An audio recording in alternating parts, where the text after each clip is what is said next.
What's going on, YouTube? Welcome back to the vlog. Right now, today, it's Thursday, 4th of July. We're gonna get started on taking off the fiberglass, or not the fiberglass, but taking the stickers off of the fiberglass on the race car, just so that way we can prep, primer, and get these fiberglass painted, just because this is a big slash small thing. It's something that needs to get done. We don't want to work on it right now just because we got a lot of the stuff on the car that we really want to work on, meaning the oil system, the fuel system.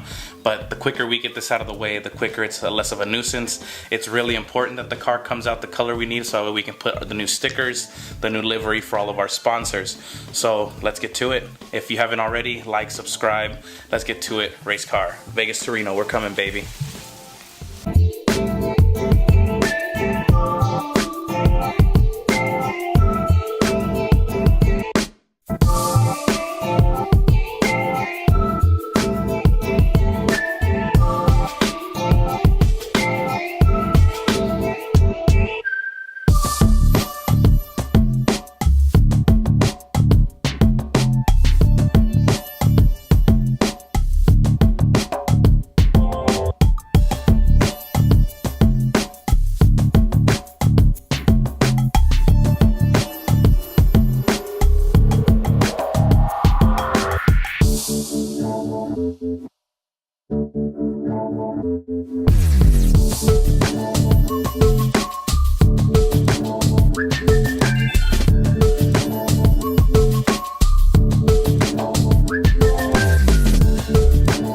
We got this done so far.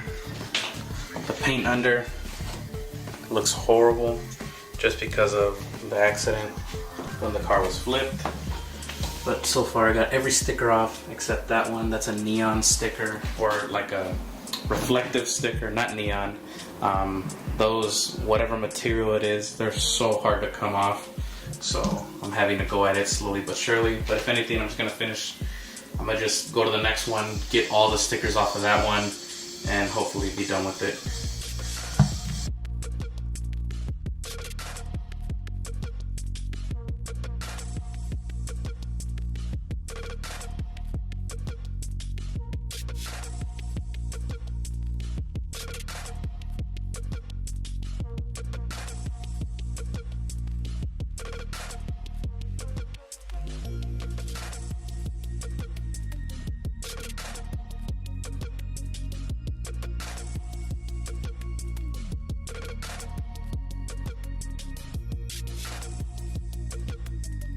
Alright guys, so I'm gonna show you a quick trick. I don't know if you've seen in the time lapse, or not in the time lapse, but in the time lapse that I was doing of taking these stickers off. I don't know if you've noticed, but I was having a hard time peeling these stickers off with that little screwdriver thing that I had, or with my knife itself. So what I have here is a regular thing. The only bad part about this is that you do leave residue with these.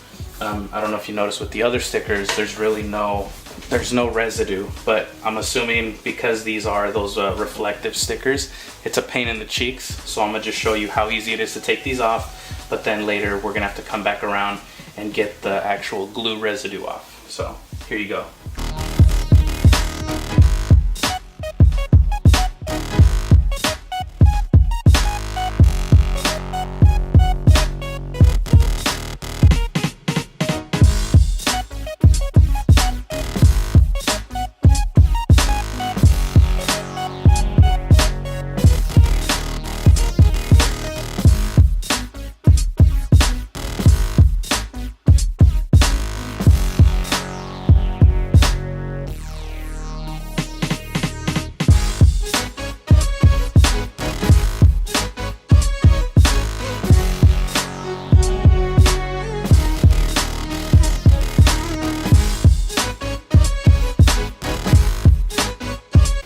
Alright, and this is what it looks like without the paint. Of course, the body is really damaged just because of the accident. So we're going to patch that up. That will definitely be continued in another video. This is going to definitely take like 2 days or so. But yeah, just so you can see, I got all the stickers off. And this is the aftermath of all those stickers.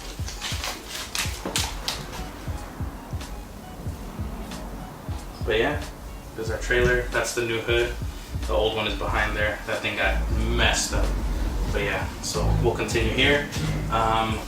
Let's get back to some, what else? Yeah. All right, so on a quick side note, YouTube, let me show you. We have our race pack dash. We finally can hang out with the cool kids. This is our new race pack IQ3S dash. So, actually no, it's the IQ3. Yeah, this is the IQ3. And then I have the universal OBD2 to CAN adapter coming with the CAN OBD2 cable. So it's 2 cables that allow this thing to talk to the ECM inside of the car. So yeah, let me just show you real quick the little stickers, manual, cables. I printed out at work an IQ3S. I'm gonna have to end up printing an IQ3 manual just because I'm sure there's some stuff in there that I can't do. But yeah, we were thinking about placing it right there, right in the middle, so that way driver and co-pilot can see. We'll relocate those 3 gauges. We're gonna put them on the dash over there, and once that's done, we'll be able to rerun all the cables. But yeah, it's gonna look a lot better. We're gonna be able to see our RPM, our speed, and it's just a lot nicer, a lot more user-friendly. We can actually do up to 10 sensors on this thing. Like if you can see right here, this little, come on, focus. As if you can see right here, this harness right here, that harness plugs into the back. This is the one that we're gonna be adapting to OBD2. And then this one, we can actually attach all the sensors to, so we'll be able to monitor anything and everything that we want. I'm assuming it'll be advanced, dynamic advanced timing, because this is a dual overhead cam. This engine does have dynamic advanced oil pushed timing. So what we are going to be doing is monitoring that, oil pressure, oil temperature, coolant temperature, and we're probably also going to be doing high and low pressure fuel as well. So that'll be good. We'll be able to see all that on the dash. So that'll be really cool. Just thought I'd show you guys. I know I've been on Instagram showing when I received the delivery of this. So it will be super cool. It's gonna be a great run with this thing in the car. So yeah, let's keep it going. So what I'm planning on doing, hopefully, will be to, like I said, wire these 2 together. Definitely change these connectors because these are not waterproof, or at least I don't think so. They don't look like it and they don't feel like it. So we're definitely going to switch these to either a weather pack, and then also put a weather pack connection here, so that way these 2 can run together into one, and then we just clip it in right here instead of having these very weak connectors. But yeah, so hopefully we'll probably be doing this today, and then we're gonna start at finish line factory lines. We're gonna definitely be running all that from the oil here. So this will be a great project. We're on the home stretch now, so now we just got to do the oil lines, the fuel lines, the power for the oil, and then the power for the pumps on the other side.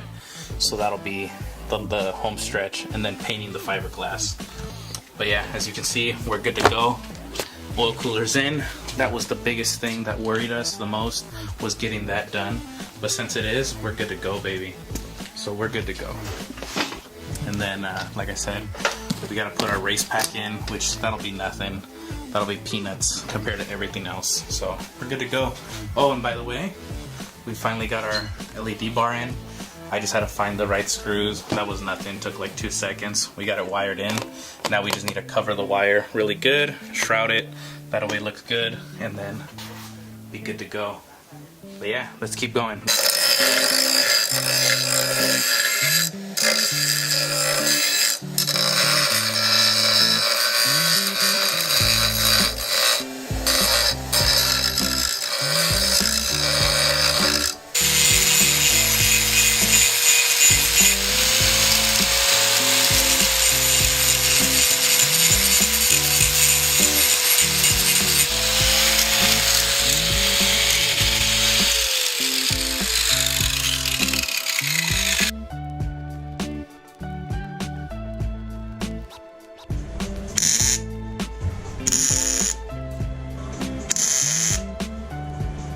That's it.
Nice. What's up, YouTube? You're watching that Subi Rudy 506. If you haven't already, like, subscribe, stay tuned. Let's keep it going.